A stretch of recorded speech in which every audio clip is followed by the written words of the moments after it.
Other issues going on. I was actually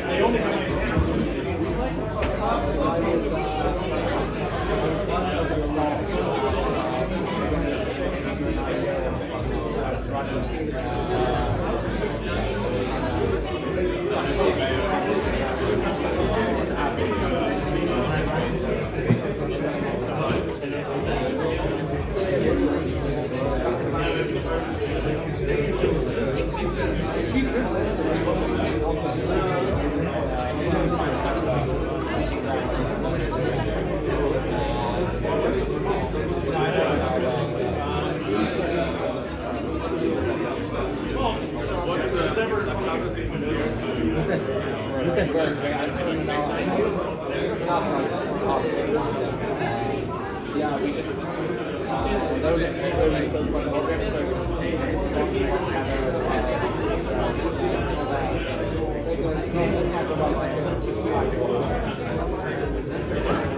everything comes out. Gathering, everyone's a bit happy.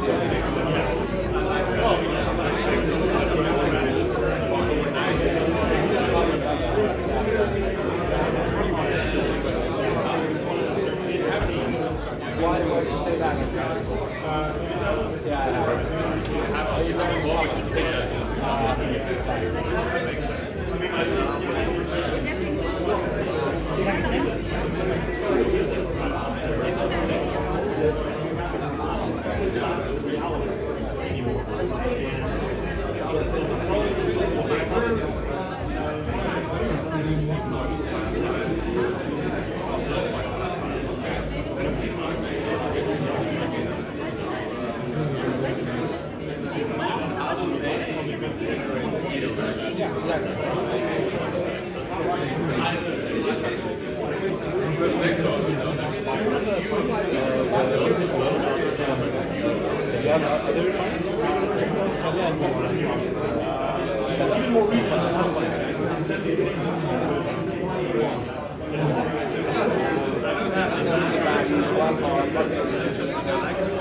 I made it. I'm flattered.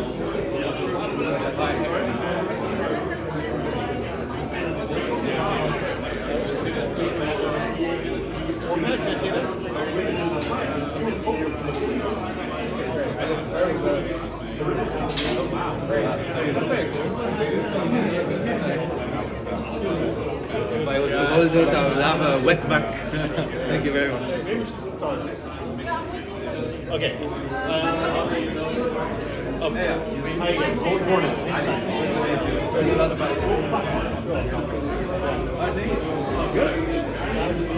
Happy you came. You've got a wonderful connection here. Wonderful connection.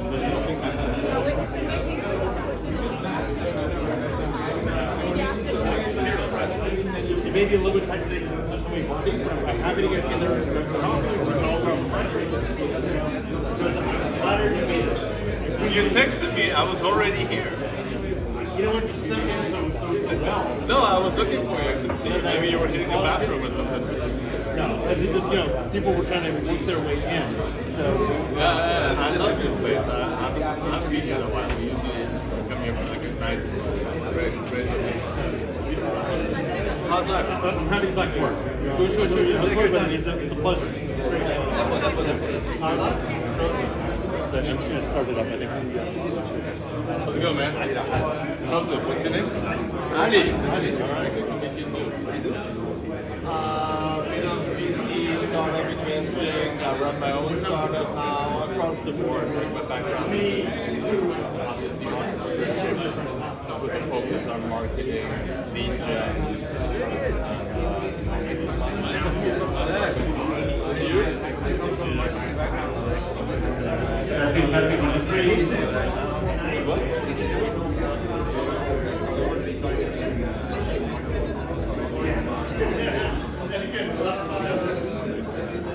Okay, everyone.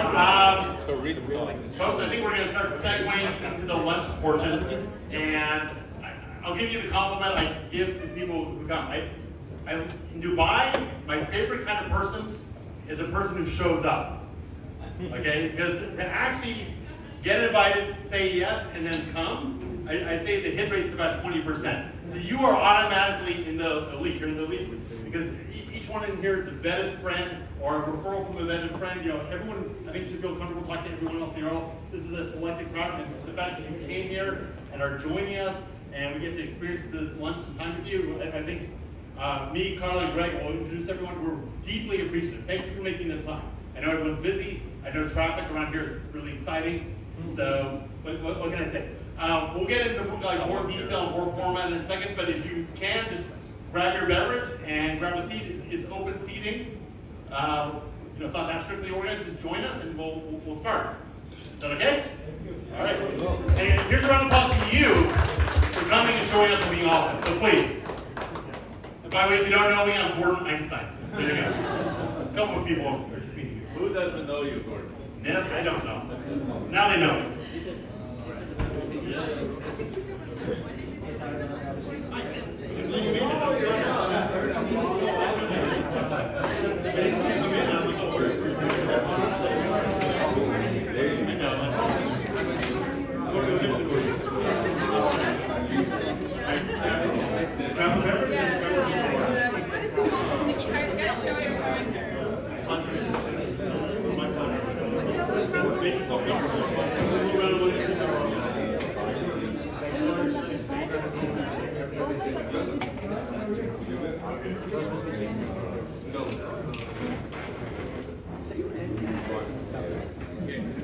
I love the social media. Grab a seat so we can teach you. You need to be better. And don't be shy getting up here.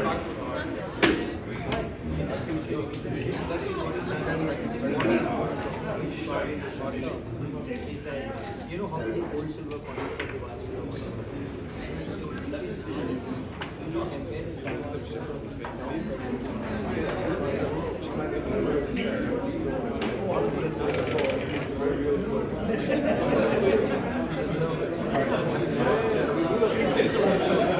so you do like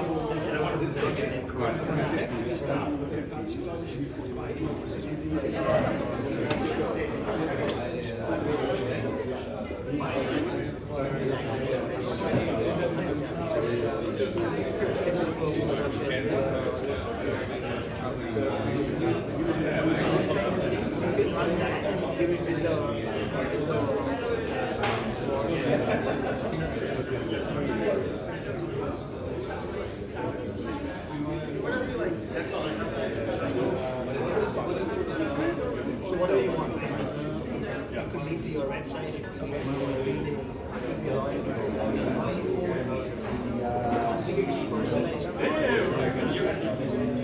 You're like the host of the show. All right, guys. So we're gonna kind of start off here. I'm gonna set some context so we know why we're here and what's going on. This is, from my perspective at least, it's not any kind of big sale. We're not trying to convince you of anything. I just think that Dubai is an amazing place with amazing people. It's been good to us. I'm sure it's been good to you. It's good to celebrate and build community here. So we're here just to meet fellow good people, to learn some interesting things about the cool free zone that's coming up, and we'll get into that in a second. We're going to learn about Web3 community, but just relax. There's no big pitch. You're just here to eat, drink, meet people, maybe learn something new if you care to. All right? So first of all, we'll kind of go down the list. I want to thank our venue for supporting us. So Sheldon, Giacomo, Andy, give them a big round of applause. And our introducers, stand up. Thank you for making this connection. Thanks, guys. And actually, we'll just real fast, introduce yourself and then we'll go to them real fast. Hi everybody, my name is Pranav Agarwal. I lead the capital arm for Foundership. We are a Web3 accelerator and fund. I'm based in Dubai. Happy to talk about early stage investing, early stage starting up, and anything to do with it. Fantastic. We can give a round of applause, everyone. Be nice. All right, so I think most of you know I have this UAE events group, and I just dropped in there. I said, I need to host a lunch. Where do I do it? 20 suggestions later, I've been had a couple of days like going from venue to venue to venue. I think we're gonna, I need to, gain 3 kilos in that process. But we ended up here, thanks to this introduction to Sheldon. Do you want to say a little bit about yourself and the venue and introduce your colleagues? Hello everyone. So I'm Sheldon, I'm the Assistant Director of Food and Beverage for the Grosvenor House. When obviously Gordon came over and told us about what he was planning on doing, we were super excited to introduce a new sort of clientele to the hotel. We have some beautiful restaurants and bars, including Siddhartha, where we're hosting this event. And I'm sure you're going to enjoy some beautiful food and beverage and really learn something new from Gordon. So I'm curious and very keen on learning as well. And together with the team here, we hope that you enjoy your experience. Yeah? Thank you. And your coworkers or colleagues? Where's Andy? Andy, don't be shy. He's so honest.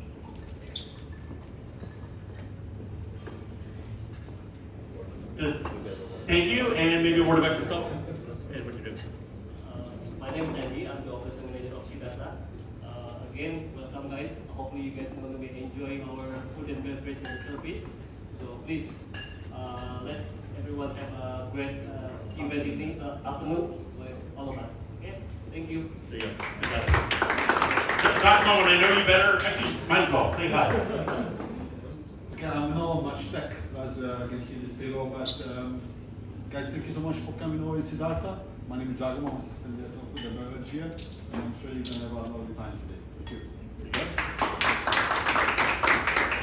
Okay, I want to introduce my 2 collaborators, conspirators, however you want to say it.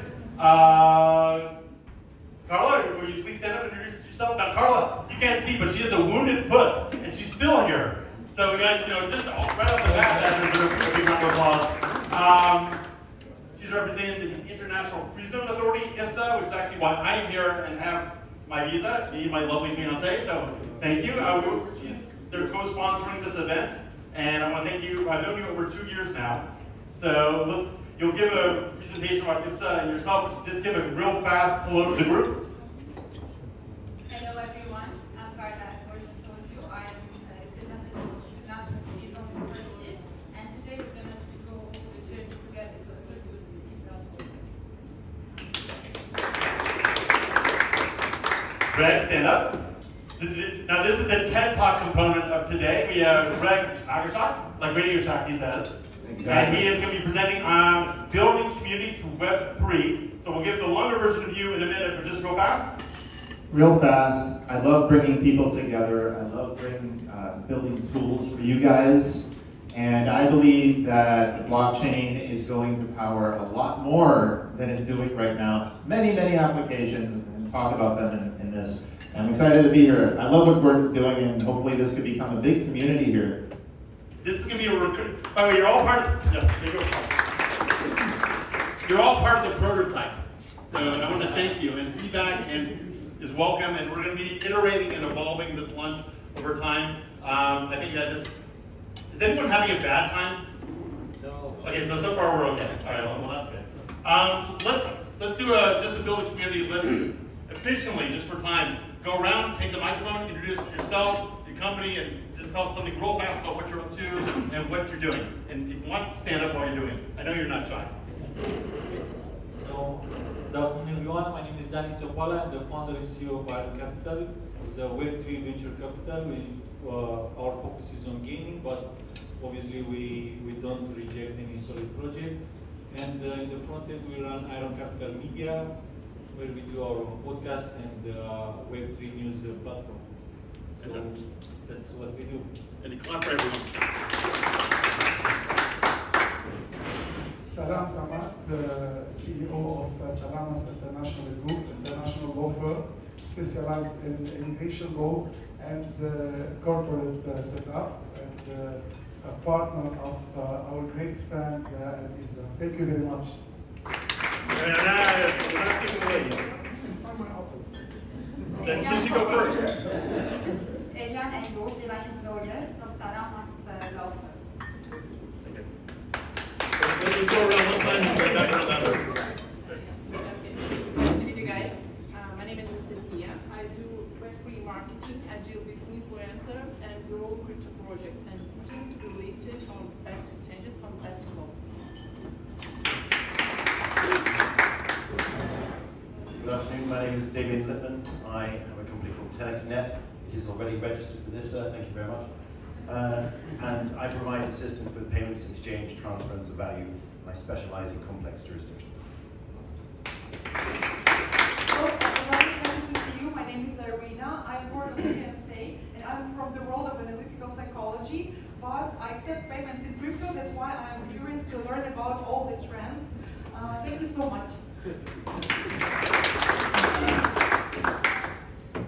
Hi everyone, my name is Anastasia.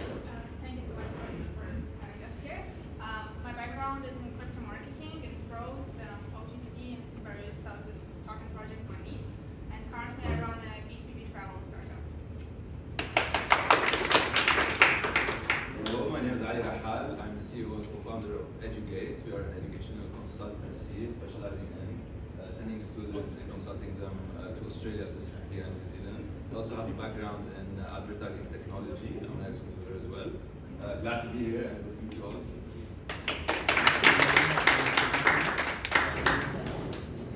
Hello, I'm Sarah, and I'm part of a VC fund called Cirrus Venture. We're a global investment firm investing early stage Web3 companies, and we truly believe in the mass adoption of the future of blockchain. So excited to be here as well. Hello guys, my name is Piotr. I'm the commercial director of Luna Jets. We're the biggest private jet company in Europe. We just opened an office here in Dubai in May. I'm outside of the crypto space, but we do accept crypto for like 4 years for all services that we provide, and I'm very glad that I'm not the only one in the die today. So.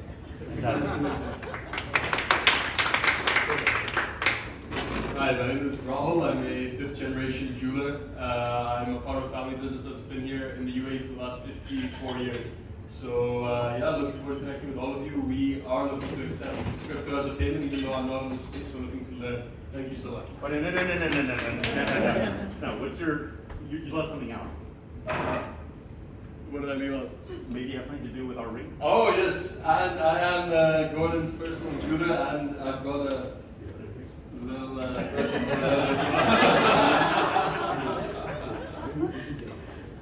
Gordon, will you put it once again on my finger? Yeah. Sorry guys, okay, wow, good job. Wait, are you proposing here? He proposed 2 years ago, but it's once again. Okay guys, you're all here for a very special moment.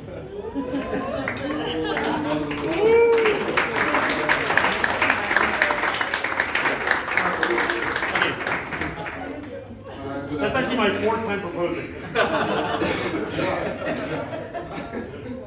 My name is Kirill. I'm with the multi-family office. We are pretty much currently have the best story of actually providing loans for founders based on their assets, right? So we can actually distribute quite fast relatively large amounts. And plus, historically, I've been dealing with public markets, thinking companies listed in NASDAQ. Very good. Hi everyone, Magarshak. I'm the CEO and founder of Saxon Global. We are a transaction services platform. So when a company comes to us, or a fund, private equity, venture capital, wants to buy a company, sell a company, finance a company, he can basically do full scope of work, find the investors, do the legal tech, everything, due diligence, blah, blah, blah. So as one of my clients says, I'm his fixer, so when you need something to be fixed, here I am. Hey guys, my name is Joseph Hall. Past 5 years I've spent with the VC. I'm a founding partner of Draper Gordon California-based Web3 venture studio at Fund. More recently, I launched my own startup, incorporated at IFSA, called Rewardable. It's a user acquisition platform and rewards platform in the Web3 space. And thanks, Gordon, for having me. My pleasure. Thanks for coming. Brian, CEO of Exastate. We're a regulated Swiss bank processing gaming, crypto, all exchanges, high response. Hi everyone, Lucian Tanowski here. I'm the founder of the United Planet DAO and the Up Game. We created a game which is all around designing the future from the future. So we bring leaders together to reverse engineer the next paradigm. And we're launching a metaverse game called the Metaverse, where we're going to be creating a digital twin of the planet where anybody can go and reimagine their community and receive funding to execute on that vision. Great to be here. Congratulations, Gordon. Hi everyone, my name is Alina Tkachenko. I'm actually in real estate here in Dubai and Spain. So I'm not very much of the professional on this topic, but I'm keen to learn more and more because most of my environment here in Dubai are into the blockchain or Web3, so it's always great to learn. Personally, I'm founder and CEO of Inspired Holding Group. So I have a lot of connection with the blockchain and crypto community because I dine and wine and party. That's something I'm never doing business. But I do help, you know, all of you, once you're done all that business and create all technologies and make success, I'm the man in demand because I'm a brick and mortar guy. I make a lot of furniture, lighting, creative stuff, art, sculptures. So whenever you want to, set up your office space or the house or anything, just remember me.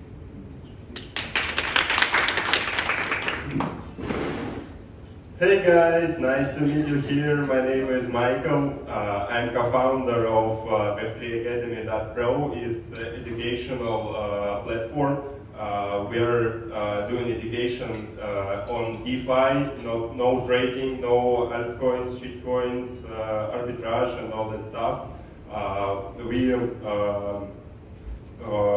build our community on DeFi, and we also doing our crypto applications. We have our aggregator of aggregators. You can swap any coins on any chains on our platform. We also have our private P2P exchange, fiat to crypto in Dubai, also in Moscow, in lots of cities.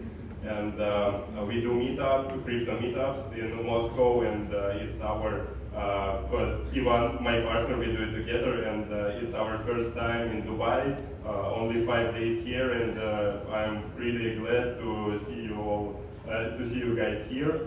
Nice to meet you. Hey guys, my name is Ivan. This is my partner, Michael. I'm the founder and CEO of Web3 Academy. I say it much more simply. We just focus on multiplying wealth through decentralized finance. And that's it. Thank you. Hey, my name is Thomas Baker. I am the co-founder of Pay.SYD. We provide Web3 payment solutions, top-up credit card modules to sell NFTs with credit cards. We have also crypto, but that's not our main business. And we also do tokenization of online gambling. So that means option to use NFTs to pay for online gambling. And Gordon will have the legal one. Rick. Hi guys, hey, Rick Goddard, nice to meet you. Working mainly in the gaming sector, payment solutions with XOPay, who is the CEO is right here. Payment processing globally.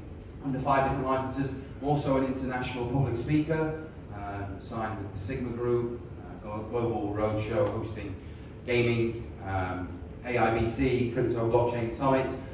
I'm also signed with iconic Forex trading conference as well, globally, and yeah, I think that's about everything. So, nice to meet you all. Robert. Thank you, Gordon. Sorry for being a little bit late. Yeah, my name is Robert. I'm a close friend of Gordon's. I know many of you guys here, so thank you for your warm welcome here. I'm actually not really from the crypto space. I'm more in the real estate space, so like off-plan, off-market, villas, whatever you have in terms of real estate needs, you can contact me. Thank you so much. Fantastic. And look how we filled out this table. This is good. Okay, Carla. Let's give our full warm attention. Oh, I'm sorry. Move around. Sorry, I was out when microphone came around video. I'm Pavan Henry.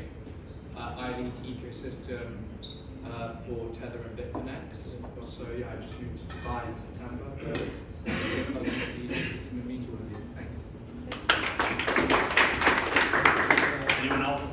So I don't do another football. Okay, we're okay. All right, let's give our kind, warm, and full attention to Carla. Carla, please. Hello everyone. First, I want to thank Gordon for making all of this happen. Can you hear me? Can we turn up the volume, please? Testing. You like this one? Yeah, I think it's okay. Hello, you hear me better? Yes. Okay. So, as I told you before, I am part of IBSA. I want to thank Gordon deeply for making this happen, and within a week everything was set up. It's really brilliant. And I'm also very happy to see that I'm now seeing more and more people incorporating with IBSA. So this is also good. So today I'll be introducing IBSA to you, but I'm sure even the ones who are incorporated in IBSA, you don't know about all the perks and added values. Plus, you don't have Gordon as your lawyer and consultant in IBSA. So today I'm going to explain to you about the added value you will get from working with IBSA, especially through Gordon. I will start with a small video, just to give the people who don't know IBSA a small introduction.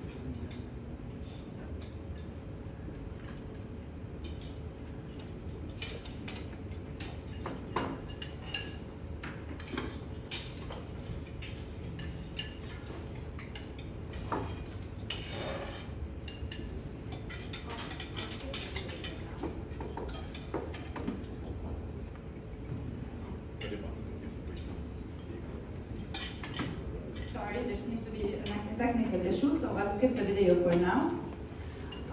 So to introduce IBSA to you, thank you. So just to give you a small idea, IBSA started only in 2017, so it has only been in the market for 5 years. In those 5 years, IBSA, I started there, it was 20 employees. Now, almost 3 years later, we are 400 employees. IBSA was one building in 2017 in Fujairah Creative City. Now IBSA is 9 buildings in Dubai Digital Park, and we are still looking to expand more. So, IBSA's logo is Let's Create Success Together. And in order to do that, we have created a very good ecosystem. We are making IBSA into a one-stop shop where entrepreneurs can find all their needs in one place. So, I don't have to explain to you why Dubai is the best place to be doing business right now.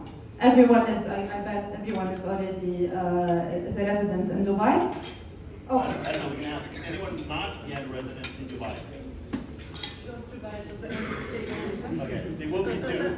Just so you know, you're going to be residents in Dubai soon. Yeah. And you're staying. So I'm looking at you. And you can do it within 10 days. Okay, so for the people who are not resident in Dubai at the moment, Dubai is home for 9.99 million people from more than 200 nationalities. So any product, any service, any business idea you have to implement here, you have the people for it, you have the market for it. It was #1 in the Middle East Global Entrepreneurship Index in 2020, #4 in the World Bank's best countries to start a career. Small and medium enterprises are 53% of Dubai GDP in 2009. I don't think any other country has that much of its GDP coming from small and medium enterprises. Plus, it's 95% of the registered companies in the UAE are also small and medium enterprises. And of course, the international standard in terms of the legal framework that we have.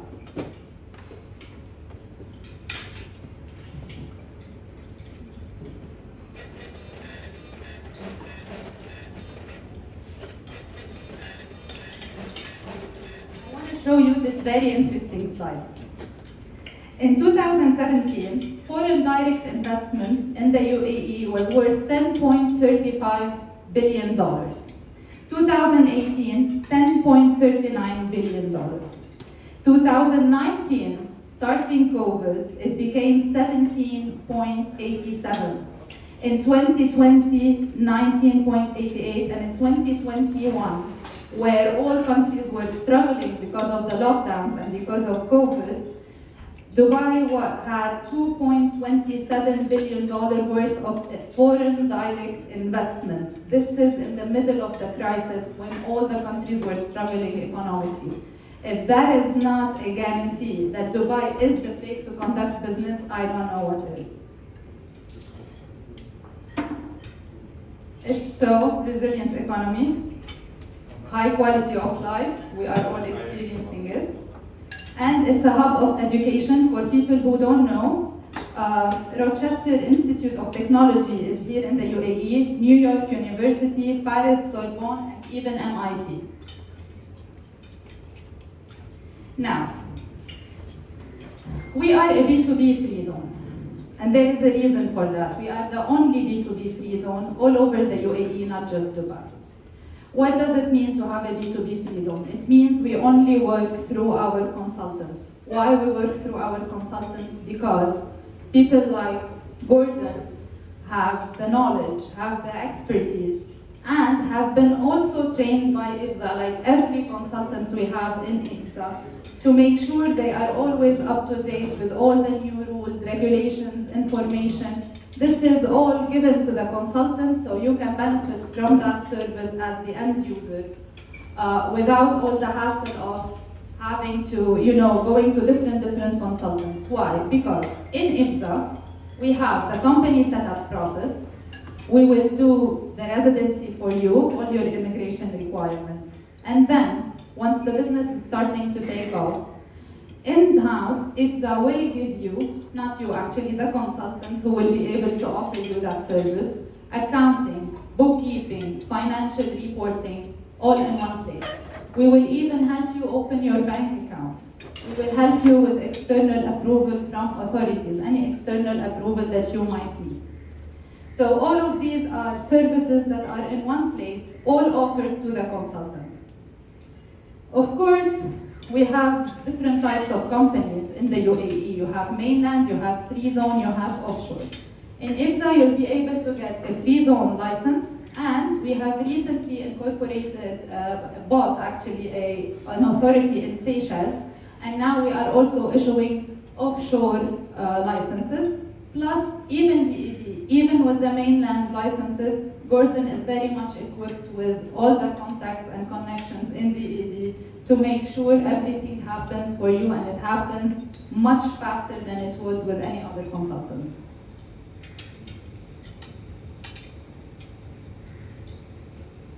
This is IBSA's business park. As you can see, it's in Dubai Digital Park. So you can have any activity you might be working with in IBSA, meaning if you have, for example, Ali has an education consultancy with us. We have tech companies, we have trading, we have even some industrial activities. But the main focus in IBSA is tech industry. It's in Dubai Digital Park, and it is a hub for all the people in tech industry. Now, one thing I want to mention before going into the benefits of a free zone. There's a huge difference and the difference in terms of experience depending where the client comes to us from. So here we have 3 people who are incorporated with IBSA. I'm sure if I ask every one of them, each of them will give me a different story and a different experience they had depending on the consultant they are working with. I'm sure working with Gordon will be great, but one added value I'm sure nobody missed is the fact that Gordon has an ecosystem, a very good network of people from all industries, all over. I thought you said an ecosystem. No. Maybe a little. Why I'm saying this? Because when I have an entrepreneur coming here to incorporate a small or medium enterprise and is just starting and doesn't have the connections to actually take off from the UAE, setting up with Gordon will not only equip you with company, residency, bank account, everything you might need, but once you're ready for operations, I'm sure he'll be able to help you in terms of clients, suppliers, customers. So this is one of a series of launches we will be doing together. Hopefully the aim is to have an ecosystem of businessmen and entrepreneurs where we can have all kinds of services and industries in one place and we can all help each other grow in the UAE.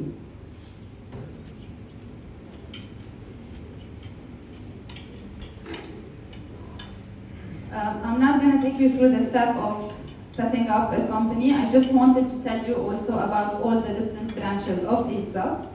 So we have IBSA Property, where you will be able to rent office spaces, state-of-the-art office spaces, very well maintained inside the free zone, along with meeting room, conference rooms, and event rooms, all available there. And soon we will be launching, you are the first to hear this, a residential real estate agency as well. IBSA Academy is the academy that is offering our consultants all the necessary trainings on company setup, and even we train their employees later on with business development, management, any area they might need. We have all the courses on module for it being given to the consultants. We have IBSA Life, where we are giving very good insurance policy, life, medical, all kinds of insurance. IBSA Money is the department that will help you open your bank account. I'm sure anyone who's been in the process of opening a corporate bank account here can say how difficult it was. We have IBSA Fit Out Company who will help you when you take an office space with us to do the internal fit out. IBSA Motors, it's a car rental company also offered with very special packages and prices to our customers. IBSA Cares is a CSR program, but I'm happy to say we have done so many projects in 2023, but the one that's closest to my heart is that we, for every license incorporated in IBSA, we had planted 1 mangrove tree. So in 2023, we planted more than 10,000 mangrove trees in the UAE, meaning we did more than 10,000 licenses and we had the biggest market share all over the UAE. We have IBSA loyalty program recently launched, which is, I'm not going to get into it because it's mainly also directed to our consultants. And we have IBSA events where we are hosting plenty of networking events where we will put people from different industries together. So in a nutshell, that's it. I'm happy after lunch to talk to anyone who might have any questions. And I'll leave you with IBSA's slogan, let's create success together. Thank you.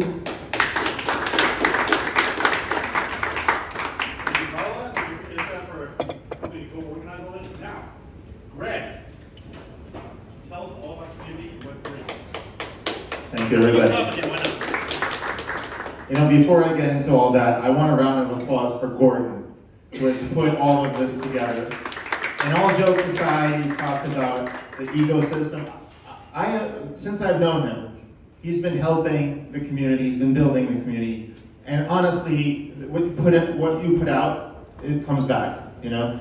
And it gets the scale. If we have the tools, which I'm going to talk about, we can do this. We can do it here in Dubai, and I'm going to talk about how we can do it around the world, all right? So today, I want to shift your thinking a little bit. I want to Open your eyes to the possibilities of technology. Blockchain is only getting started. There's a lot of applications that are going to be built in the next few years. So, oh, this is great. This is better. Okay, I'm going to talk like this. Through this talk, you're going to learn a little bit about me. You're going to learn about what we do here at Intercoin, my company. And you're going to see the technology in action. For example, I decided to use our presentation technology today. I have my phone here. It's not a clicker. It's just a regular phone. And I'm going to be controlling the presentation right here on the right. So as I talk, it's not just photos, but it's also the ability to interact with the audience. Now I thought you all will interact with me, but I can see that there's a lot of food on the table. And so I think the plan will change a little bit. I'll show you what's possible. For example, you can have a questionnaire. Can everyone see the screen here? Or direct your attention to it? Can everyone see the screen on the right here? Yep. All right. An example, this is again, stuff that we build. This is one of our more experimental things that's coming out next month. You guys get to see this. Imagine the speaker on the stage being able to interact with the audience, ask them a question. And you can grab your phone, and if you're part of the community, which you would be, normally this would be a big screen, and you'd be in the audience, you'd come into the hall, and you would scan a QR code, and you'd join the community, okay? So everyone joins, everyone can share photos and everything, and of course, participate and vote on these questions. So currently it's just me, because we're all eating. But imagine if we could walk away from meeting here and build an extended online community where we help each other and continue to help each other, because no one can keep in their head everything that goes on, right? How do you follow up? How do you follow up afterwards? Let me zoom in here so everybody can see this? Let me ask you a question. How many people, right, do you meet on a weekly basis, right? I'll do it like this way, since we're all eating. Show of hands, maximum 1 to 5. How many people meet? Only 1 to 5 people a week. Hardly anyone, right? I think in this group. What do you mean by meet? Meet as in like go out to networking events and meet people who could be a positive force in your life. Okay. So all right. Having an introduction and taking the name, etc. Not the cashier at Carrefour. No, exactly. Like if you're working for, if you started Gordon Draper Home, for example, right? You're meeting a lot of people. You're looking for deal flow on the one hand, and you're looking for LPs and sourcing capital, right?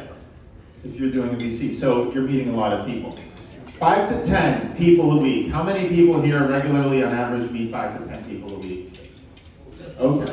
Say it's about a third here. Okay. 10 to 20. 10 to 20 people. Oh, Gordon starting. Okay. 20 to 50. Okay. Big connectors. And finally, like above 50. Okay. Be humble, sure. Here's the thing, right? Even if it's, so the average is like 15 to 20 people that you meet every week. How do you keep in touch?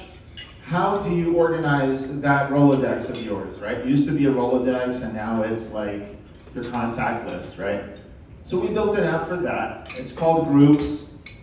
This app has been out for several years, and millions of people have downloaded this app in over 100 countries. It's been translated into Chinese, including traditional and simplified Chinese characters.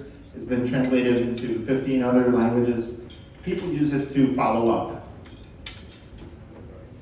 But following up is still one way.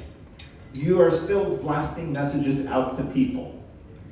And think about you receiving messages from a group, right? a subscription. It's nice, but you put it in a certain category of like, I'm getting this feed, right? And I may join, I may not join. But what if we could do better? What if instead of just meeting people and then listening to them talking at you, you could form groups and you could form communities from people you meet around the world. For example, take a look at the screen here.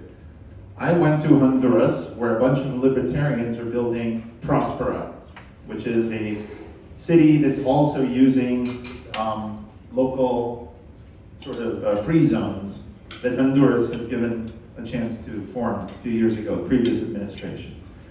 And they get people together and they spend amazing time together. Then we help them continue that.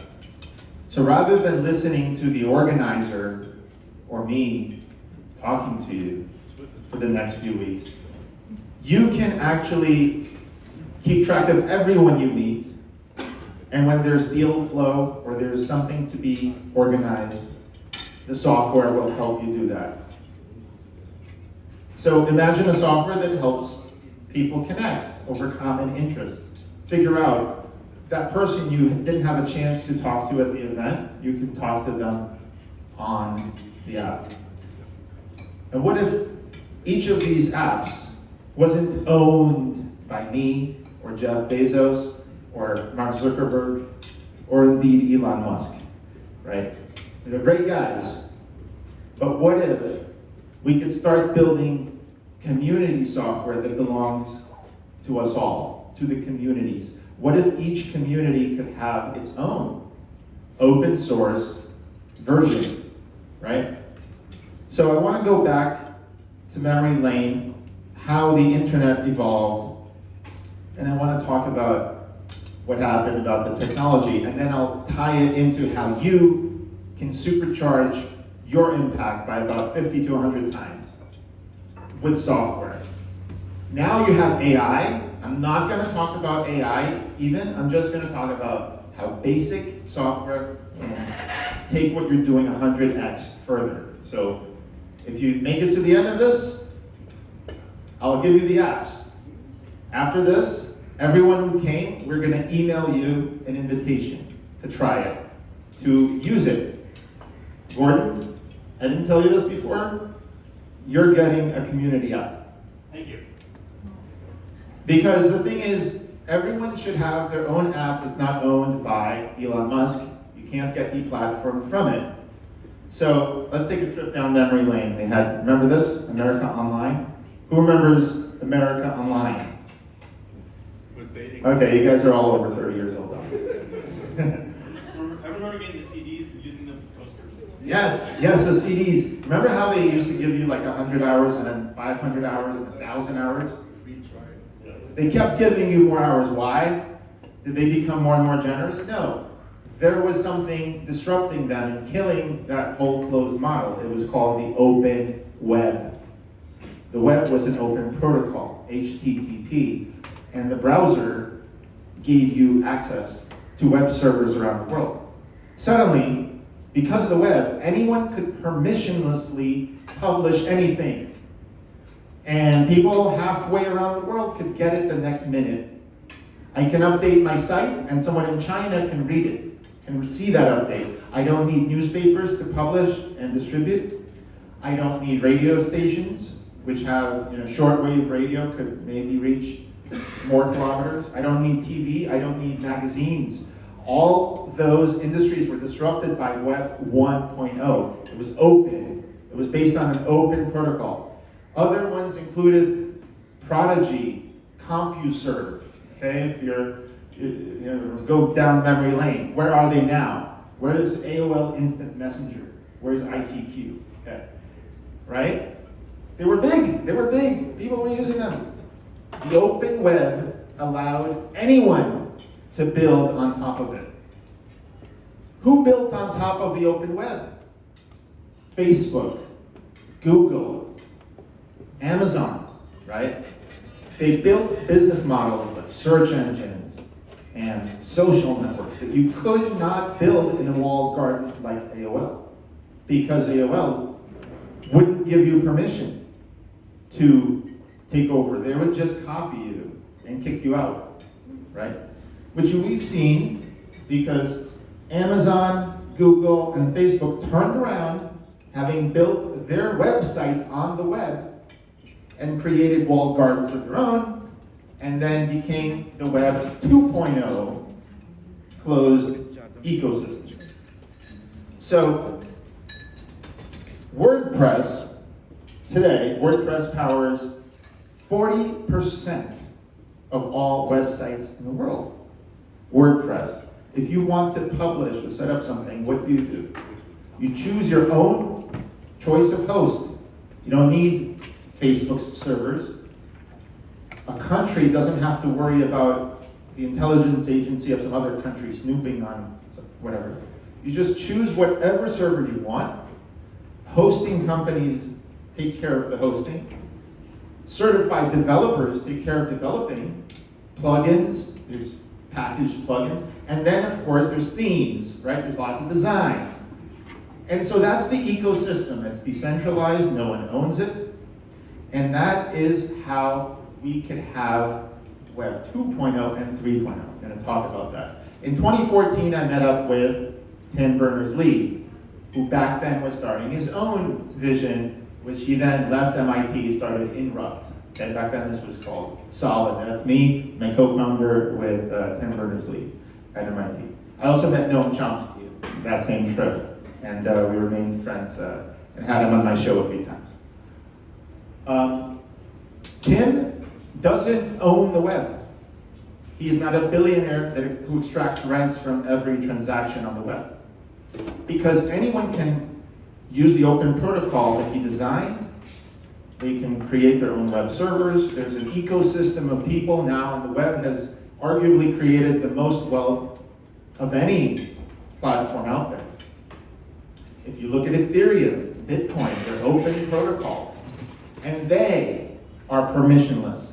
And they allow innovation to be unleashed on top of them, which may not be true even of the fintech industry built on banks, some people call the legacy financial system, right?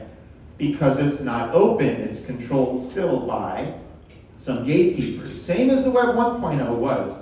But we see that when this man, this man created something open, more open than the more popular thing at the time was called Gopher. Again, if you're really old, you probably remember this. Thank you, Gordon. He volunteered. Tim Berners-Lee beat Gopher by being more open. Why? Because his employer, CERN, didn't care about making a profit on the web at all. It was just this open protocol. Another example, voice over IP, VoIP. Okay, I met a couple people who claim to have invented VoIP. Is that Al Gore? No, I did not talk to Al Gore. So one of them is Jeff. Sorry, I pulled an all-nighter, and sometimes last names escape me, and I apologize. He's a great guy. I met him several times in New York. Jeff. I'll get back to you on this. He is likely to have contributed to voice over IP, which is a complex series of protocols. The other one who says he was involved is Alex Mashinsky. So what I want to say about voice over IP is that it replaced AT&T, Verizon, Sprint, and all those companies. And remember Sprint? It's not around anymore. What happened? Well, they used to lease you that line for the phone call, tie up the whole line. And then the open protocol came out. You could do packet switching, little packets that could be routed in the most efficient ways. And all of a sudden, the open technology did what the government couldn't do, the US government, for decades. The US government used antitrust. They said, Ma Bell is too big. We're going to use antitrust. We're going to break up Ma Bell. Sure, they broke it up, but then we had these large companies. Maybe they were even a cartel. I don't know how much they competed. We also had leased lines, the cable industry, which were a cartel. And this was shown. They didn't compete in cities. What happened? What happened was the open industry, without any government force, brought the cost to zero within 5 years. Skype, not many people know this, but Skype was started by the same people, the founders included people that wrote Kazaa, the peer-to-peer file sharing network. When file sharing became anathema to the RIAA, the MPAA, the copyright holders, they said, fine, we're going to use it for communications. And Skype and other voice over IP companies reduced the cost to zero. How much does it cost right now for you to talk on Telegram with full video? Nothing. It costs Pavel Durov up the street here $10 million a year to run it. 600? Sorry? Okay, I'm out of date. My numbers are out of date. It said $600 million. So at some point, Telegram's got to turn a profit, I suppose. Maybe they do. I don't know what their business model is, to be honest. However, the cost went down because there's a free market of people competing. AT&T has been reduced to dumb pipes carrying your data. And if they don't carry it at low enough cost, somebody else will. All right? So again, the point is an open protocol, the web or voice over IP protocols, can really lower the cost. And they're permissionless, allowing innovation. How many billions, maybe trillions of dollars have been created on top of the web? Certainly the most highly valued companies in the United States have been built on top of the open web. Google, Facebook, right? Microsoft finally came around and embraced the open web.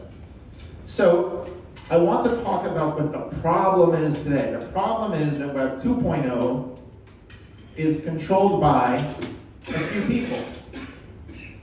Can anyone here name one solution if you wanted to just go off and build your own social network? Just launch your own network that's not connected to, it's not dependent on Elon Musk or Zuck or, Reid Hoffman with LinkedIn or whatever, right? There's Mastodon, that's probably the most well-known one. Trump used it, he forked it, made Truth Social, right? Imagine if there was a free market of people, just like with WordPress, that were certified to be hosting companies for social networks, to be developers of plugins, to be theme designers, to be indeed moderators, and maybe AI could do a lot of the moderation these days, right? A free market would mean that you could host it anywhere you want. You could be in a village with no internet, very bad internet, which is 2 billion people, okay? And you don't need Facebook to come to, let's say, India, which they did, and said, let's get everything going through our servers. India said, no, we're not going to do that, even though all these people would get it, but it would lock them into your network. India said no. But what else is there? So we started an open source social networking platform. And that was 12 years ago. We took all the profits from the Groups app, which is downloaded by several million people, and we put it into this. We never took VC money. We never took any, we sort of bootstrapped this thing. And this brings me to Web3, finally, okay? I'm going to talk about the people involved in Web3 and where we can take it. So, if Web 1 was about one-directional publishing, I publish, you consume, the end, right? You read my newspaper, you hear my podcast. That's Web 1. WordPress solved it. That's the open source ecosystem, folks. If you want a website, go to WordPress, right? Don't go to medium.com or blogger.com or whatever, just go to choose any host you want, you'll never get deplatformed, right? But for Web 2.0, we thought there could be something better than Mastodon, and so we built it.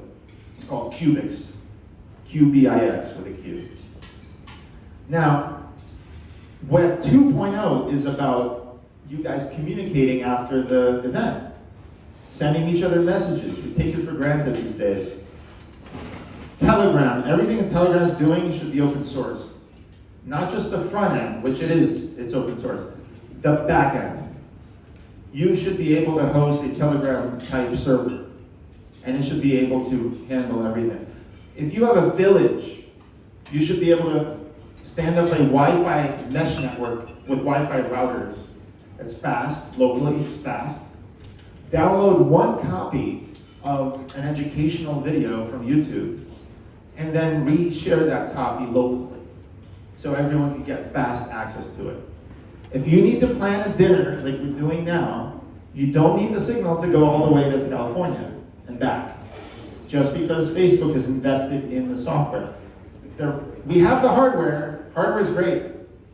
We don't have the software because everyone who has ever built the software eventually in Web 2 took VC money, and the VCs needed an exit, so they went and had an IPO.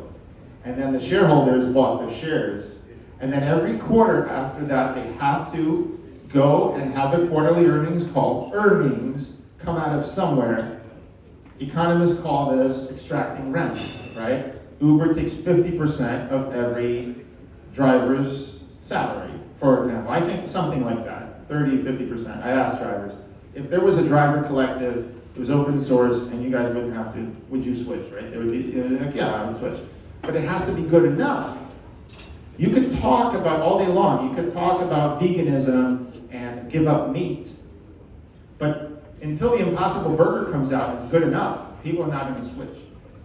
You have to build that Impossible Burger that is on par with what people are used to in that world. And the same thing with Web 3, I'm going to get to the decentralized world, has to be good enough, because you see right now people aren't using Bitcoin in everyday transactions. They're not using Ethereum. Can you name one token on Ethereum, Binance Smart Chain, Polygon, anything that's used in everyday transactions by people somewhere on a large scale, not like in one town or, USDT. Yes, USDT is the closest. In fact, isn't USDT the largest market cap probably of any after Bitcoin and Ethereum? No, I'm sorry, largest volume. By volume. So volume indicates people actually using it, or actually, moving it, which means the goods and services flow the other way. And that brings me to Web 3. In Web 3, the people who get together don't just get to, there we go. The people who get together don't just get to connect. They also get to transact. They get to transfer value. And value, my friends, is not just in the form of money. It's not just about payments. It's also votes. When you vote for a president or a governor, or you vote for some powerful decision maker, that's value. That's a large amount of value. When you do a contest and people compete and earn prizes, that's value. When you do Patreon and you get recurring revenues and you have fans around the world, OnlyFans, for example, that's value, okay? So whatever, people decide what is value to them, but the means to transfer the value is Web 3, right? You have to solve the double spend problem. So I just want to show you the kind of people that I've been talking to in the last few years. I've already shown you Tim Berners-Lee. I was fortunate enough to meet people through that were instrumental. So this guy here on the right, his name is Mark Edge. He runs Free Talk Live. They were the first radio station to talk about Bitcoin. The first one. We haven't found, maybe someone here can, we haven't found any major media that predated them. They are patient zero. In fact, there's an article that says Roger Ver learned about Bitcoin through Mark Edge. So I introduced Mark Edge to Brock Pierce. I went to Puerto Rico. Brock Pierce introduced me to a lot of people, including one of the founders of Tether. This is Reed Collins. And some of the people I met there, look at this. This is people getting together. We're getting together, and they're getting together. This is Akon with Acoin, okay, in California. We were talking about creating a community essentially there. You know, I meet a lot of people in the crypto space because I'm interested. You have to name Charles. Yes, Charles Hoskinson, of course. So Charles Hoskinson, I met him in Florida when he was doing a Cardano event. And since then, look, everyone's got their own vision. I mean, for example, Marvin Al-Jaruni runs the Bitcoin Center here, right? Marvin, we have to build community. We have to start creating community together. Pedro over here in Puerto Rico does Crypto Mondays. And then there's the NFT crowd and the metaverse crowd, okay? So, Tomo Toke, okay, he started Ready Player Me. It was an open project. It's open. It was funded in part by the European Union, as I recall. And all the code is open source. It's called Wolf. Well, now they're helping create models. They're the largest sort of turn your photo into a model type of thing. So we use that in our software to create avatars, of course, because you want to have a nice avatar and not have to get dressed for your video conferencing anymore. And you could go to libertarian conference. I'm just showing you, like, there are all these disparate people. This is Ben Swan, okay? He was in a libertarian conference. He was building his own network that is decentralized. And like I said earlier, the people in Honduras. And then tell me if you can recognize these guys. Who are these people right here? Well, that's of course you guys, right? We're meeting right now. And so the question is, what are we going to do after this? Is this going to be a nice memory that we met? No, obviously Gordon's going to have follow-up events. But the question is, what about between the events? What about all the deal flow you can make and the value you can create if you only knew what everyone was doing and you shared it with everyone else and you remained friends, not on LinkedIn, that's owned by Reid Hoffman, or it's not owned by him, but you see my point, by Wall Street shareholders. It would be nice if there was an open source alternative. So thankfully Web3 became open source, radically open source, just like Web 1. On Web 1, open up a browser and click view source. You can see every HTML website, and that's how all these people became programmers. That was the gateway drug, HTML. Just have to learn some markup. And then you learn JavaScript and CSS. Some of you learned CSS when it was just coming out. But most people got into this. And the web right now is the biggest platform. Then there's Linux, there's Wikipedia. All these things I'm naming disrupted the closed alternatives. Linux is installed on more machines than any closed competitor. And Linus Torvalds doesn't need to extract rents from the ecosystem, right? Wikipedia is free knowledge that could be copied and syndicated. When was the last time, show of hands, anyone used Britannica online? Really, no one? I was expecting at least a few hands. Okay, how about Encarta? Encarta was a big one by Microsoft. No? Oh, there we go. Robert? You? Okay, how long ago? I'm talking about the last few years, okay. No, you see, when an open ecosystem comes out, and I think eventually this will happen with other open ecosystems like OpenStreetMap versus Google Maps, right? Everyone gets to get a copy of it and do what they want with it. A lot of, maybe conflicts can be solved if you could just label your stuff on the map however you want. Your community can be decentralized and name it one way, and another community names it another way. You know how much Google has to play politics naming Nagorno-Karabakh or these disputed regions, okay? Because people care. But if you have a copy of it, you can name it whatever you want. And that's the difference between self-sovereignty, not by people, but by communities. Communities get to have their own software. What a concept. Their own software. Not Elon Musk's, he bought the company, right? They don't give you the back-end software. So there's a long, hard road ahead for that. So let's talk about what Web3 has to do to get from where it is today, which is it's not used by the mainstream. It's just not. If you think Web3 is mainstream, go to China and look at WeChat. That's mainstream.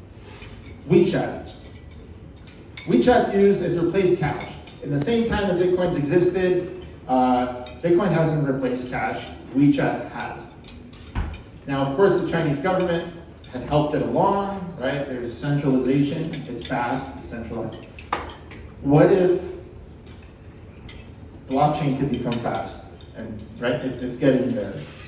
So first thing, it's got to become fast. It's got to become capable of all these transactions. The second thing is, it's got to become user-friendly. Because a lot of these things are just not user-friendly enough. This is what's going to happen with many crypto founders if the space doesn't get its act together. There's always this, right? I can always ferry some people across New York City on a bike. I liked that. I jumped onto this bike to take the photo because I really liked the flowers. Look, we can create a viable alternative to that impossible burger, but it has to be on par, a competitor to the current system, right? What does the current system going for it? Is this interesting, by the way? I'm almost like 10 minutes, and I want to have everyone have dessert in peace. Is this interesting? Yes. Thank you. Everyone say yes. Yes. Only if you mean it. So, it needs to become like WeChat.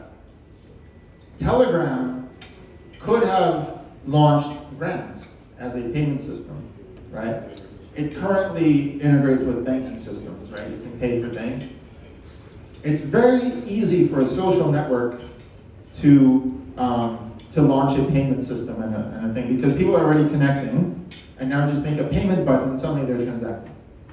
So the way you get into is start social, have people connect, and then create Web3. Did you have a question? Here's a mic. Here's a mic that sort of works. Well, let's get multiple mics for the question. Yes. Nice read. So I have a question, if I understood this correctly. So if each of us has its own social network, right? But then it means like we will have multiple chats, or how will it look like? Because we already have like Telegram, Facebook, Instagram. So we are already overflooded with different applications, right? How is it going to look like, or you know what I mean, right? Yeah. That's a fantastic question. I hope it's a normal question, yeah? So we have this, thank you. So the question was, for people who didn't hear maybe, is how are we going to deal with even more social networks, right? And how are we going to make sure that all of us are not distracted by a million things, right? How is this going to work? The fact is, we already have a bunch of networks. All those networks, again, are owned by shareholders of companies, often need to please the directors need to please the shareholders, right? So there needs to be some value extracted from the ecosystem. There's always that incentive to do that more and more, right? It could be through ads, but all of it is a race to the bottom because eventually, right, they're trying to put more ads, more things to extract the same value they used to extract more easily. The market becomes more efficient, and everyone, as the Red Queen theory says, has to go faster and faster and faster.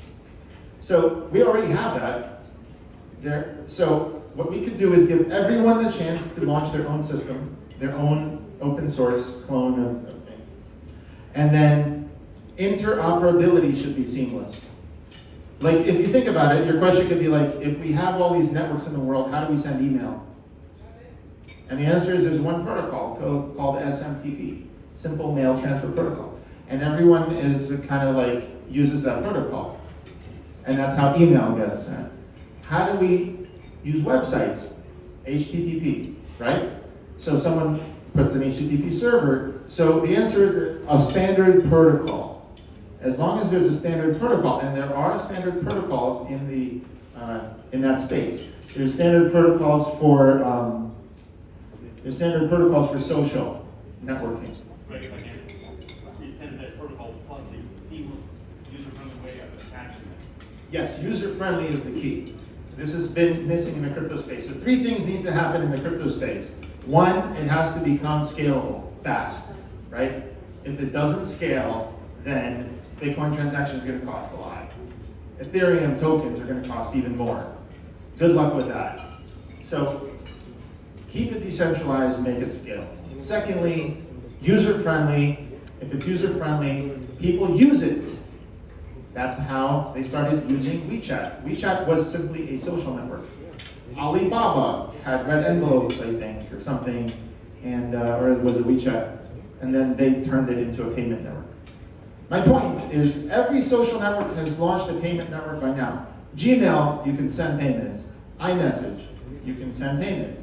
Facebook Messenger, you can send payments, but they're all controlled by the company. So the open source ecosystem has to become scalable, user-friendly, and there's one more. Interconnected. See, everyone I've shown you here that I've met is doing their own thing. And this is a problem. Like, literally everyone, I've talked to them, and like, I want to get them together. I want them to work together. It's an incentive problem, because if we're competing with each other, we don't want to really work together so much because you're giving away secrets to your competitors, you're empowering your competitors. Open source doesn't think that way, right? Tim Berners-Lee wants people to use his stuff, his protocol, right? Vitalik. So now finally I get to the final thing with the economics of utility tokens. See, there was a time when VCs, I just know the VCs in the New York area. I don't know the people in the Valley like at all. Like I know True Ventures maybe, but I haven't been out there. I only know the New York crowd. So Union Square Ventures, who has funded Twitter and others, okay? They used to care. Fred Wilson used to care, okay? And a lot of people in his company cared about utility tokens, okay? Albert Wenger wrote a book called World After Capital. He's a venture capitalist. He wrote a book called World After Capital because he recognized that software is free to copy, and there's a marginal cost of 0, pretty much. Once the thing is written, it costs almost 0 to copy. And in fact, that's what the double spend problem was about. It's so easy, you almost have to invent ways to make it hard again, right? So, World After Capital talks about the economy where a lot of things become increasingly free to do. Even 3D printing, the thing that you bought in the store could just be 3D printed in your house. Complex designs that normally you needed somebody to do could just be done. It's the same way as this phone replaced the bespoke Walkman and the camera and all these other things. You put it in one device, and now you write a software program and it just does whatever with a radio and a Wi-Fi radio and a Bluetooth radio and a touch capacitive multi-touch screen and many, many other things. So the more hardware allows the software to drive it, the more possibilities we have. But we need software companies to step up and build these solutions. So back in 2013, people cared still about utility tokens. I'm old enough, I'm OG enough to remember, does anyone remember this, where people thought that Bitcoin would be a medium of exchange, that people would actually use it, right? Right? Yeah, not that long ago, it's like 2013. Somebody wrote, probably a drunken guy wrote HODL, HODL, right? Maybe he misspelled it, and then that became the rallying cry. Bitcoin, you hold it. You don't spend it, you hold it. So it's not a medium of exchange, it's a store of value, which as a store of value, it's great. It nailed that use case. It could be a store of value, and it can be your nest egg. But it doesn't solve all those other applications, like voting, contests, OnlyFans, right? you collect payments from around the world on a regular basis easily. USDT helps with that. Bitcoin, not so much. So there needs to be more technology for utility. And around 2014-15, Union Square Ventures published an article. Fred Wilson said, okay, Bitcoin is a store of value. It's not a medium of exchange, right? I'm not going to spend it. It's going to go up in price. Why would I spend it? Things like that. And that's fine if that's what you want, but the world needs more things than just that. They also could use the revolutions that happened in Web 1 and Web 2 hasn't happened yet, and voice over IP, right? We need a WordPress for Web 3. So this is what I'm going to end on.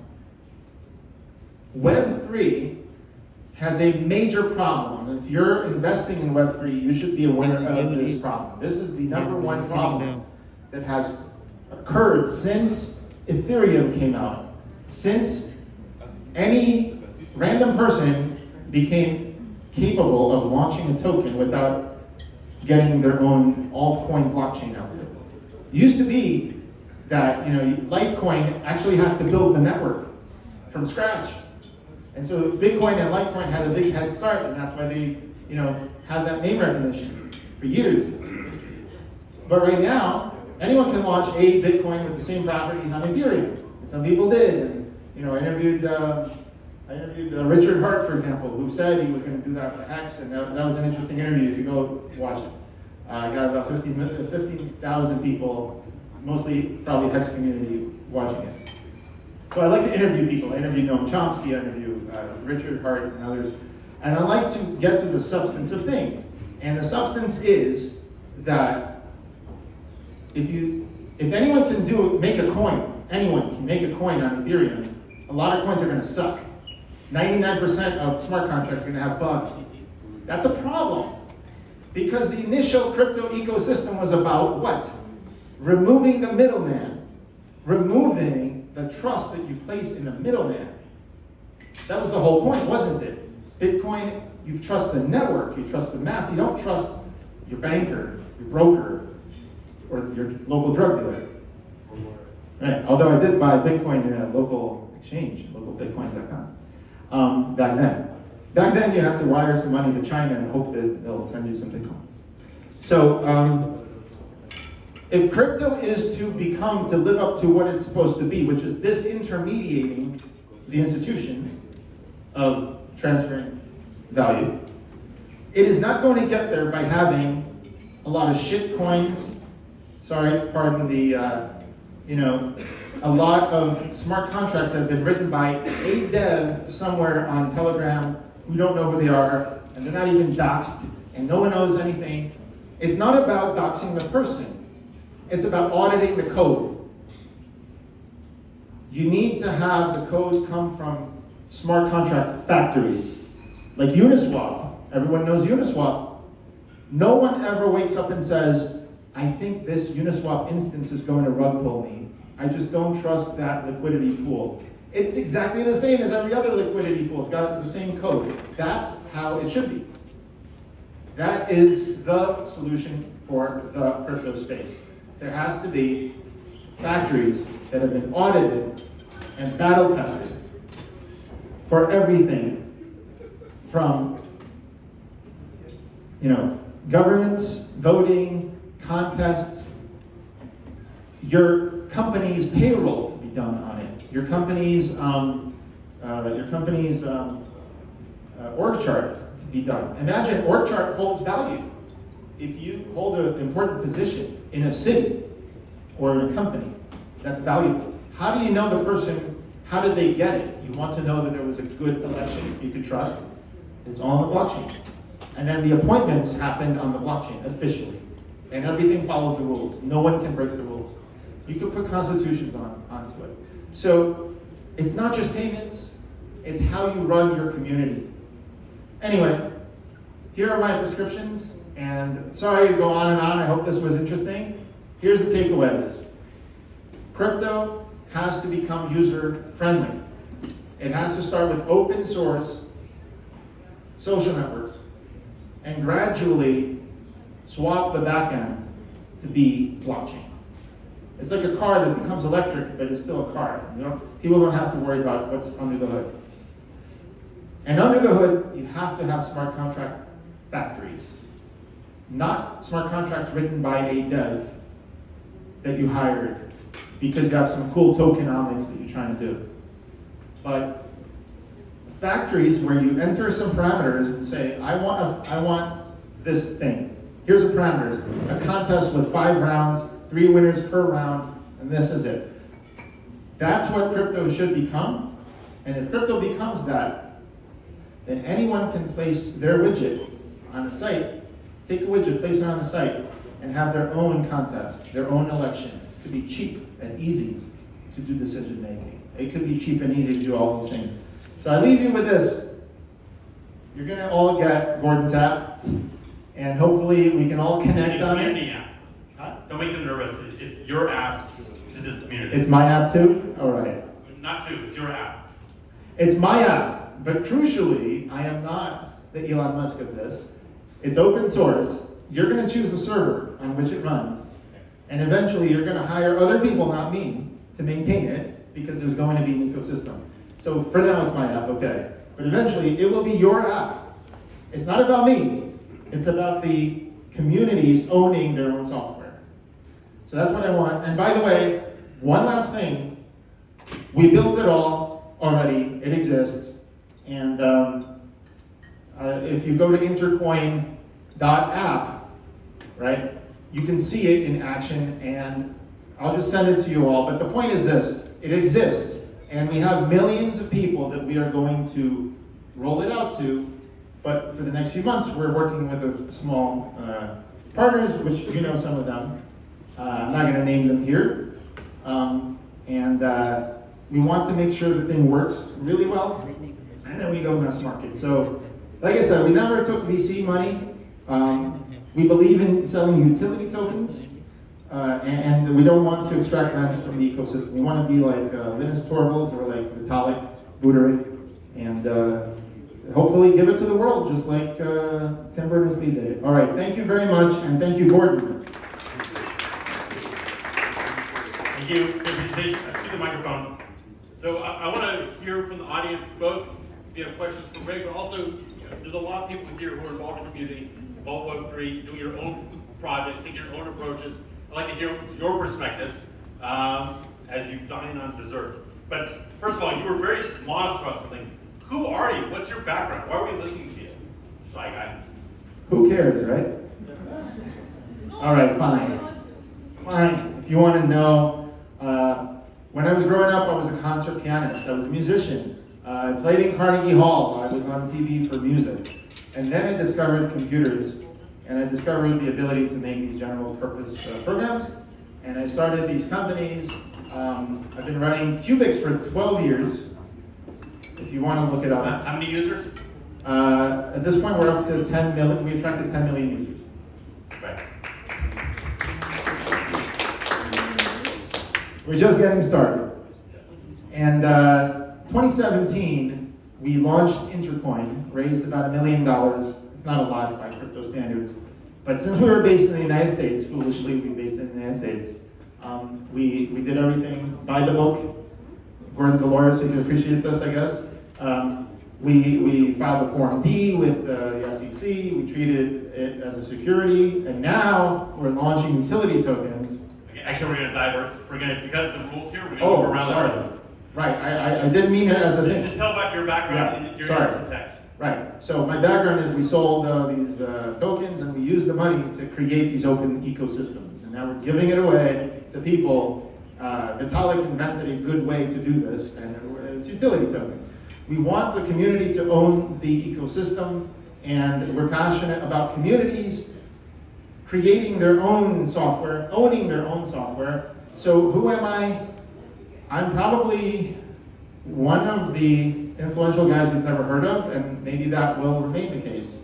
But you guys now have heard of me, so boo-hoo, I guess. You've also seen me. I'm not hiding. I'm just not, I don't want to be Elon Musk and like be blamed for everything. I just want to be Linus Torvalds or Tim Berners-Lee, who gives the world these things and makes some money by utility tokens And frankly, we're trying to do everything by regulations here, in the United States, everywhere else. So I'm not going to talk about any of that. But what I will talk about is you guys should really think about, is there more in life than just number go up economics? Can there be utility? Can the software serve communities right now? And the answer is, of course, yes. We just have to take a pledge, all of us, to at least devote 10% of our time and our resources to the gift economies of the world, like Linux and open source and science. Scientists just publishing, give it away. So I encourage all of you to just try to participate in a gift economy, about 5 or 10%. Just give it away and see how much value, more value you can create than trying to encumber every aspect of your, don't be the AOL, be the web. Yeah, don't be AOL. Good. All right. Well, now let's open it up to, everyone good? Everyone happy? Dessert's coming, okay? So if you're here and you're involved in tech or crypto or Web3, I'd love to get a perspective or a question. And I may even pick on you to start. I have a question. There you go. Take charge. Up. I like it. On the side.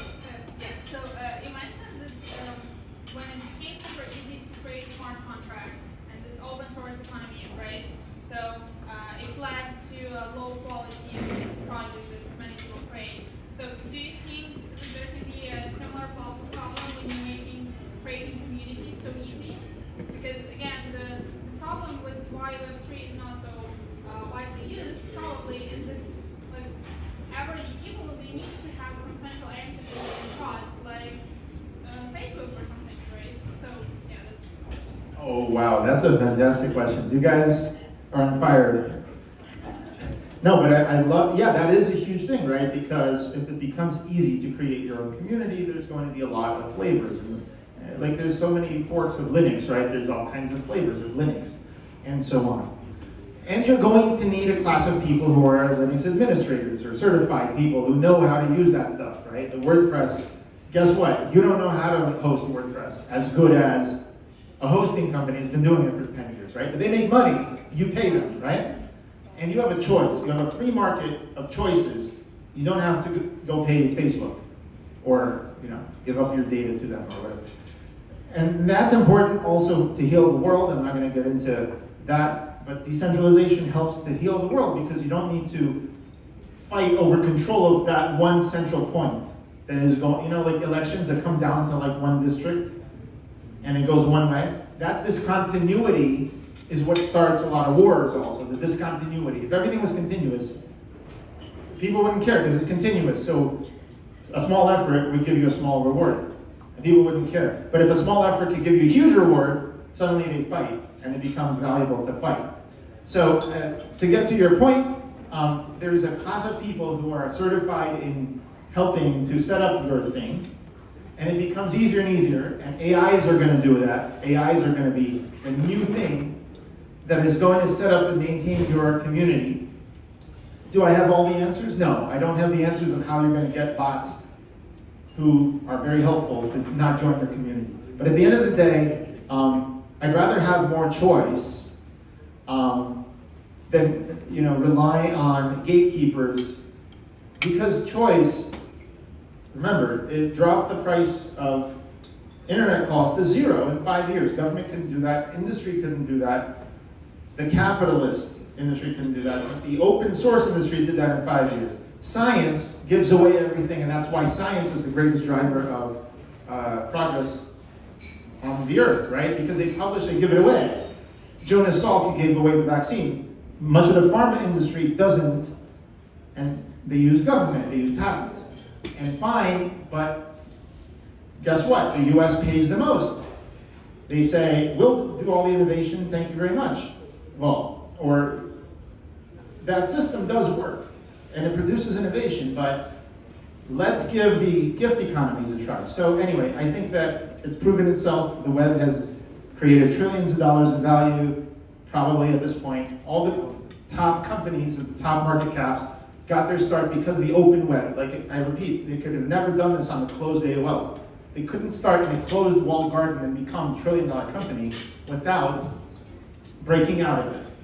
So start by not having these walled gardens and plant the seeds in the open forest. I don't know, whatever you want to call it, open field. And yeah, there's going to be all kinds of, so I guess the answer is there has to be interoperability and there has to be open protocols. There's many people, indeed like one of the early Bitcoin adopters, Stephen Thomas, who used to be CTO of Ripple. I met with Stephen, I spoke to him in 2017 when we were starting Bitcoin, and he said, you guys are doing the exact right thing. Like, we're doing Ripple at the time. He said, interoperating between communities, but we do it with banks, and you guys do it with communities. There has to be an open protocol. And you know what he did? He had the passion. He opened what's called interledger protocol. Okay, we have Intercoin, he has Interledger. And he partnered with Mozilla to do web payments, okay? I don't know how well that's going. I think it's going pretty well, but that's a vision of standardization between things. Once we have that, it wouldn't matter. Just like with voice over IP, it doesn't matter that you have the pipes because you're in a free market competing against everyone else. I hope that answers some of your questions. Joseph, you're in the middle. Oh, I was going to pick on you, but you got spared. Please.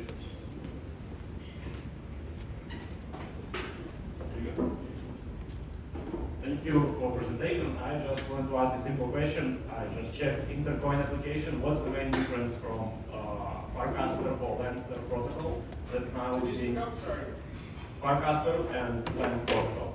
Lens protocol is like decentralized social media protocol that right now is being developed by Aave team that's found at lending market, aave.com. So what's the main differences? The main difference between us and I should also emphasize there's a lot of overlap between what we're doing and others, and I encourage it. In a gift economy, you're not trying to make your competitors lose. Everyone, rising tide lifts all boats, and you're trying to interoperate. So I'm happy if other people are trying to help society as well, right? We have 12 different applications that we built. All of them are blockchain applications. The front end is built by my first company, Cubix. I could show you later if you're interested. Video conferencing is there. Payments with the legacy banking system, the new banking system, everything is there. Everything we can think of, including these presentations, are done with our software. That's my guilty passion. I love to do that. So if someone else is doing something like that too, that's great. I think we've been at this longer and we have more applications and they all work together like Legos. Okay, like if you want your community to give away a universal basic income, a little stipend to everyone for little actions, and then distribute the tokens that way, we have that. If you want to do an income contract that tracks employees for actual work, we have that. And if you're investing in a startup, you don't want to just put it in a bank and have a black box and you don't know what the startup did. I read this Netflix guy gave the director money and he just took $60 million, didn't produce a single episode. Okay, that's the kind of wasteful spending I'm talking about. And meanwhile they say they don't have money to pay, the SAG-AFTRA and all these guys. My point is this: why not have the blockchain, and then you could have above board everything. The investor could see where the money's going and have a say, and the community could be, the DAO could have a say.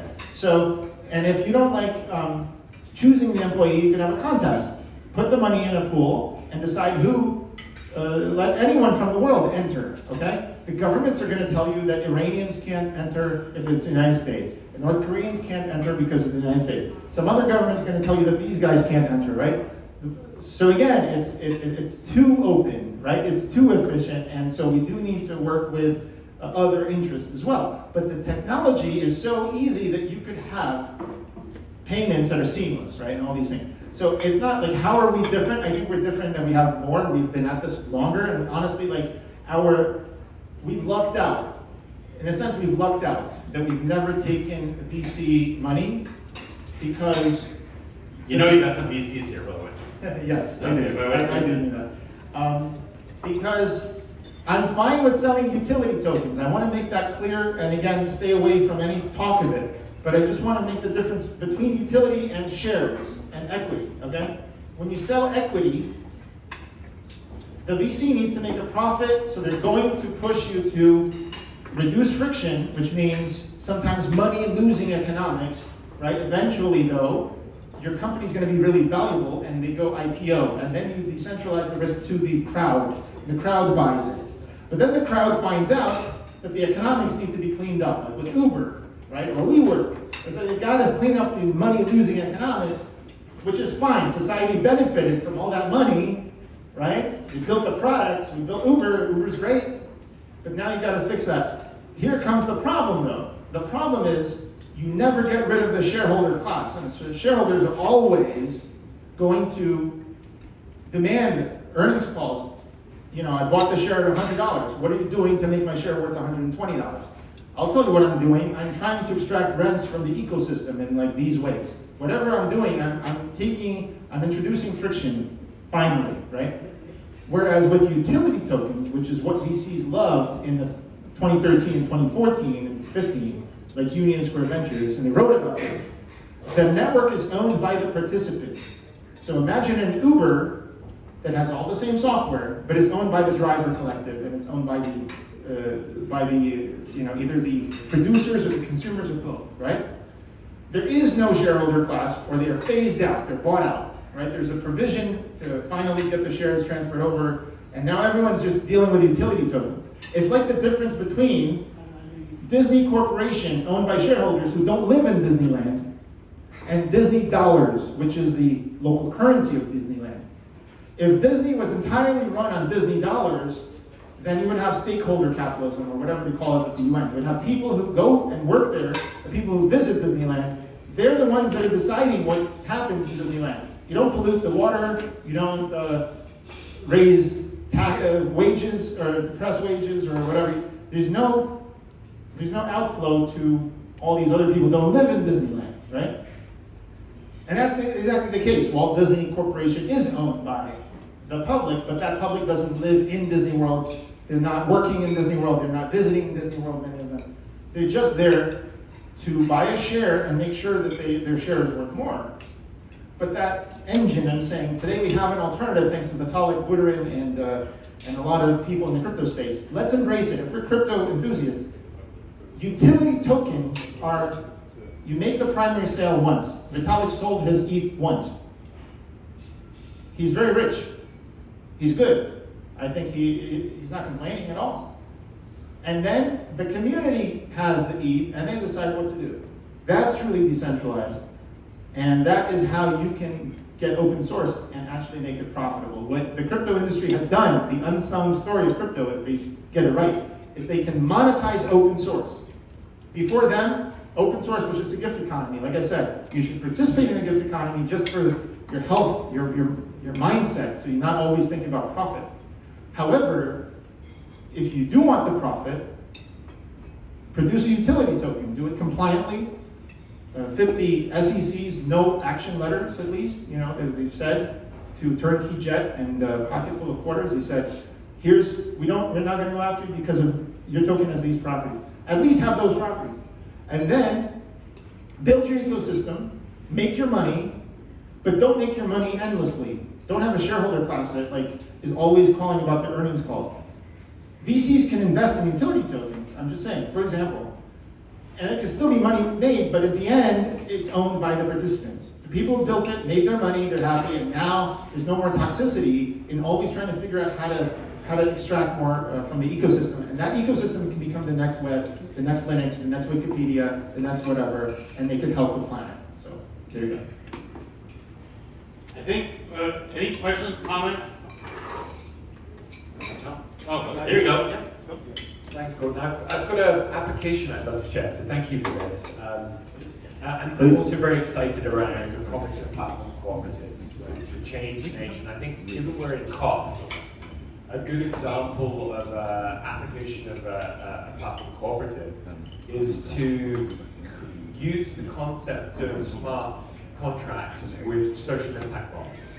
And to flip the financing model, instead of financing the fastest horse and financing more competition within the ecosystem, what if we were to take the SDGs and beyond and flip the model and say, actually, for us to, for example, for every ton of plastics taken out of the ocean, we can pay this amount of money, and any organization, individual, technology that was part of delivering on that gets a fair share of that goal. So we're actually paying for planetary outcomes tied to milestones rather than paying for incremental improvements and market share of companies to ultimately serve the VC's exits and serve their fund cycle, etc. But I think this notion of changing the whole dynamics of the flow of capital to incentivize, to prove that cooperation can outperform competition is absolutely essential here. And just for some context, I spent 10 years running a community platform. We designed over 1,000 multi-stakeholder communities and took that experience, I guess, if you like, of creating these digital spaces that were all about empowering people to share knowledge, resources, best practices, to say, how do we do that for the planet? And how do we start to incentivize these decentralized platform cooperatives or change makers to finance them to work together? And I think this is a great opportunity here, given the SDGs are predicted to cost somewhere between 60 and 90 trillion dollars if we're to deliver on the requirements we must deliver on. There's a completely new design of financing that I think you're touching on here, but I just wanted to really put an exclamation mark on this. Thank you. Now we got to talk after this. I want to say one Give thing, a round of guys. applause. Round of applause. Eat your desserts. It's out there for a reason. Everyone's being shy. Please eat your desserts. You're not going to destroy the planet by having some sugar. Okay, so I just stealing your applause. That was a great point, right? That is a huge point. You were breaking my heart by not eating, guys.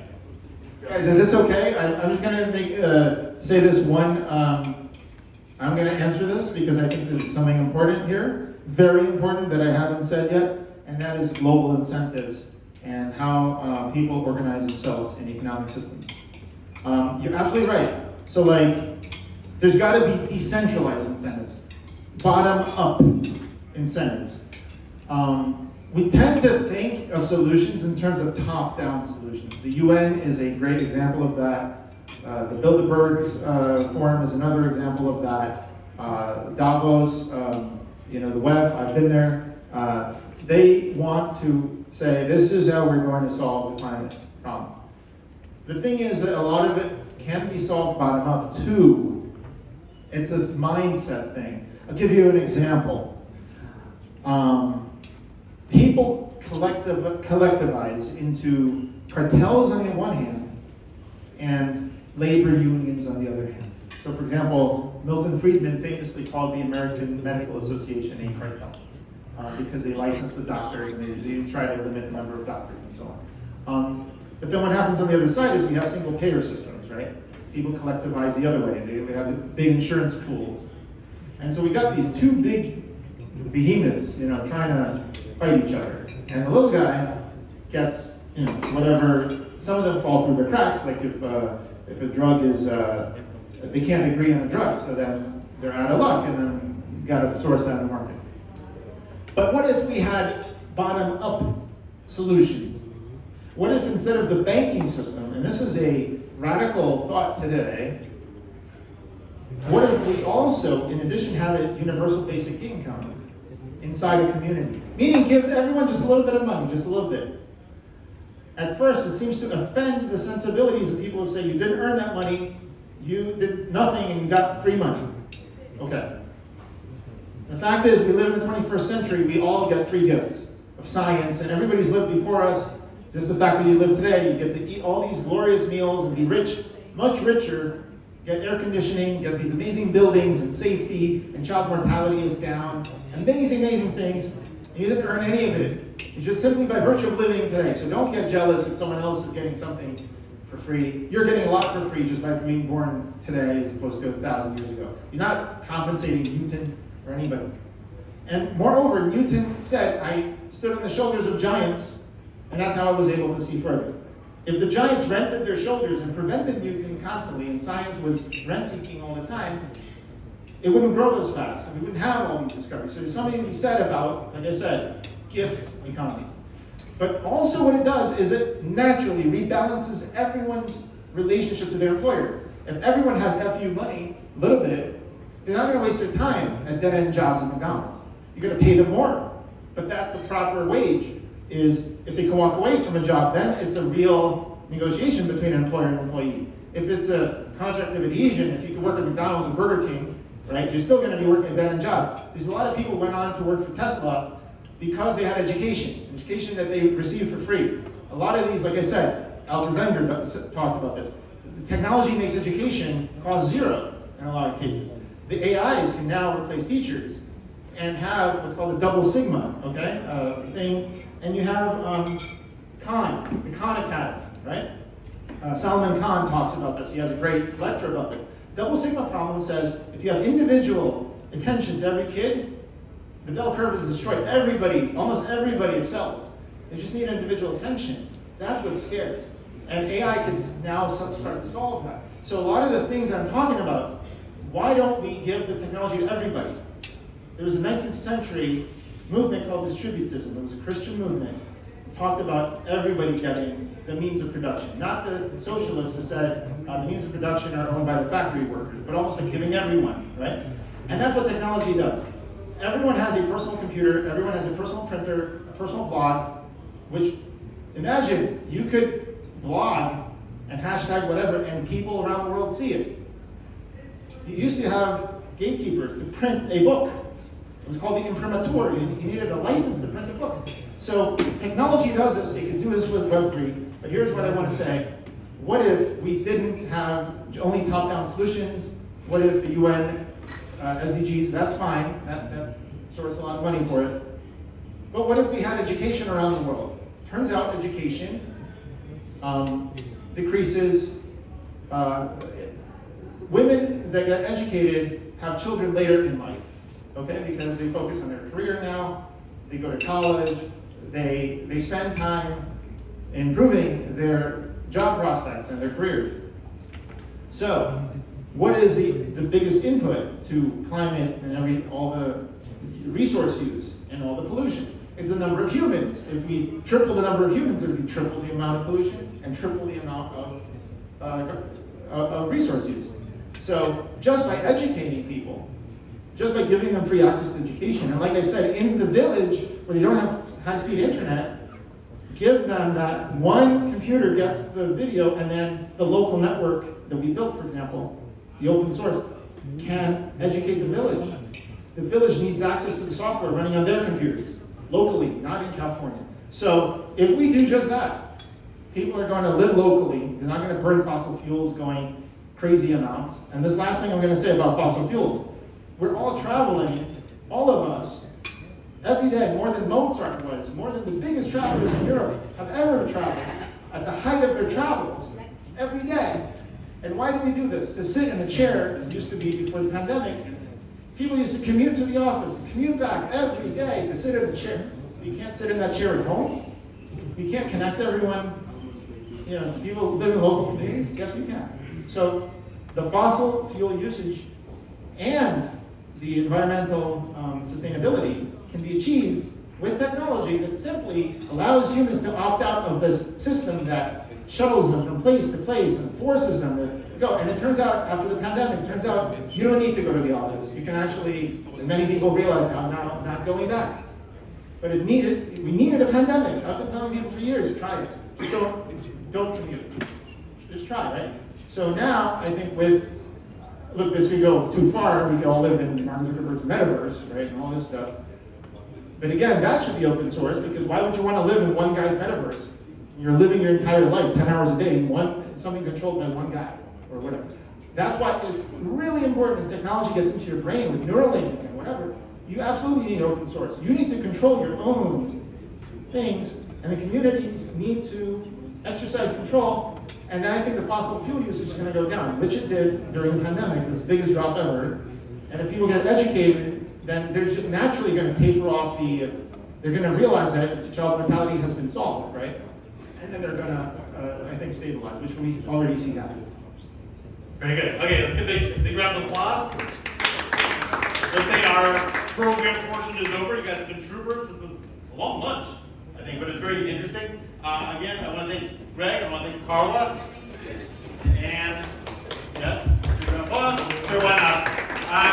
Welcome to hang out. You're welcome to have coffee and dessert and socialize. I know everyone's busy, but if you want to hang out, welcome to. I strongly suggest you take a moment and introduce yourself to our wonderful two people. So, enjoy.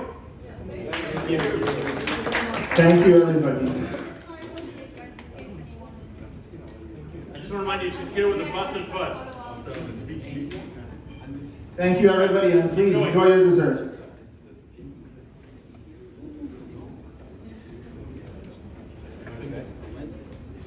Talk to your neighbors, don't be antisocial. Say hello.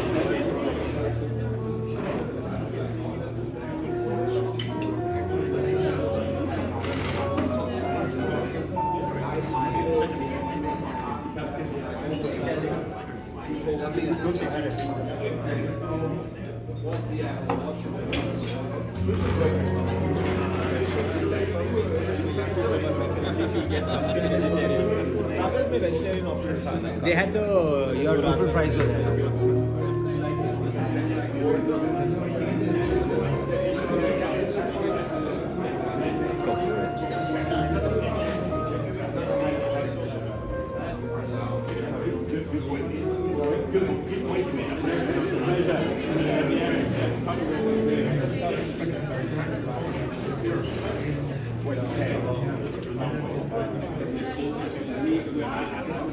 We need to have a baby with a smart contract for the chief. Yes, part of the plan. Yes, this one.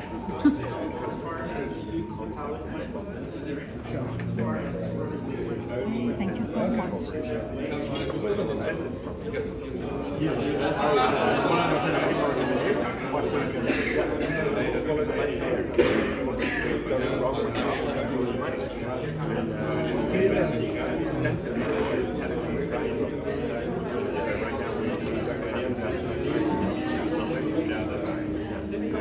Intelligent individual action. It's definitely most definitely.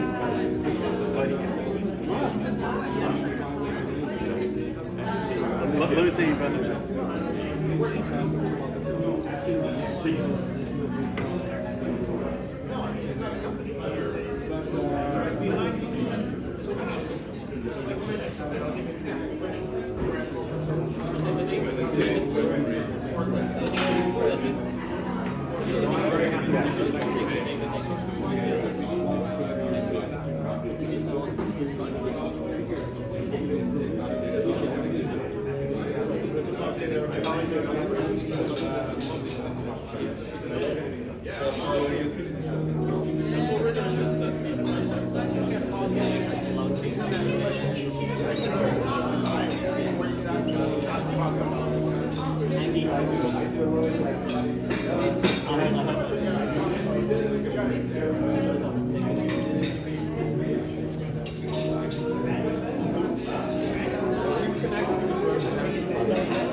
Thank you.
All right, we're going.